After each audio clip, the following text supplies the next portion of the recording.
Hi friends, வணக்கம் and welcome to RK news Tamil Nadu channel. இன்றைய முக்கிய செய்தி: 2 வருடத்திற்கு திட்டம் நீட்டிப்பு, ரேஷன் அட்டைதாரர்களுக்கு வெளியான குட் நியூஸ்.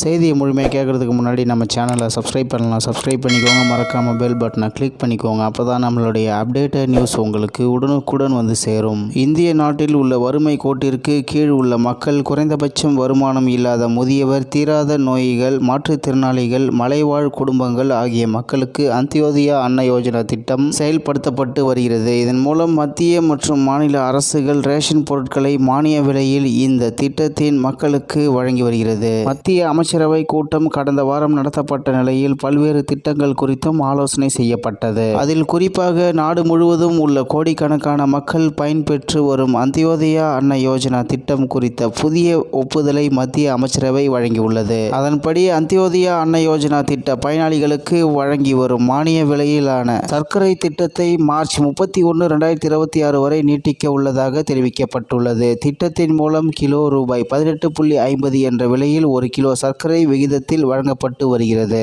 மேலும் தமிழகத்தில் கடந்த சில மாதங்களாகவே அரிசி, பருப்பு உள்ளிட்டவைகளின் விலை தொடர்ந்து உயர்ந்து வருகிறது. இந்நிலையில் தமிழகம் உட்பட தென்னிந்தியாவில் நெல்லுக்கு கடுமையான தட்டுப்பாடு ஏற்பட்டுள்ள நிலையில் அரிசி விலை கிலோ ரூபாய் 12 வரையிலும் உயர்த்தப்பட்டிருக்கிறது. தமிழகத்தில் பொதுவாக அறுவடை காலமான ஜனவரி, பிப்ரவரி மாதத்தில் தான் அரிசியின் விலை குறையும். ஆனால் இந்த ஆண்டு வழக்கத்திற்கு மாறாக ஜனவரி, பிப்ரவரி மாதங்களில் தொடர்ந்து அரிசியின் விலை அதிகரித்து வருகிறது. நெல் விளைச்சல் குறைவாக இருக்கும் நிலையில் அரிசியின் விலை இன்னும் அதிகரிக்க வாய்ப்புள்ளதாக வணிகர்கள் தெரிவித்து வருகின்றனர். இந்நிலையில் தமிழகத்தில் அரிசியின் விலை உயர்ந்து வரும் நிலையிலும் தமிழக ரேஷன் கடைகளில் தற்போது வரையிலும் அரிசி தட்டுப்பாடு எதுவும் இல்லை என அமைச்சர் பெரிய கருப்பன் அவர்கள் தெரிவித்துள்ளார். இதனால் வழக்கம் போல் ரேஷன் கடைகளின் வாயிலாக பொதுமக்களுக்கு இலவச அரிசி வழங்கப்படும் எனவும் தெரிவிக்கப்பட்டிருக்கிறது. இந்நிலையில் அந்தியோதயா அன்ன யோஜனா திட்ட பயனாளிகளுக்கு வழங்கி வரும் மானிய விலையிலான சர்க்கரை திட்டத்தை மார்ச் 31, 2020 வரை நீட்டிக்க உள்ளதாக தெரிவிக்கப்பட்டுள்ளது என்பது குறிப்பிடத்தக்கது. இத்துடன் இன்றைய முக்கிய செய்தி நிறைவு பெறுகிறது. நன்றி, வணக்கம்.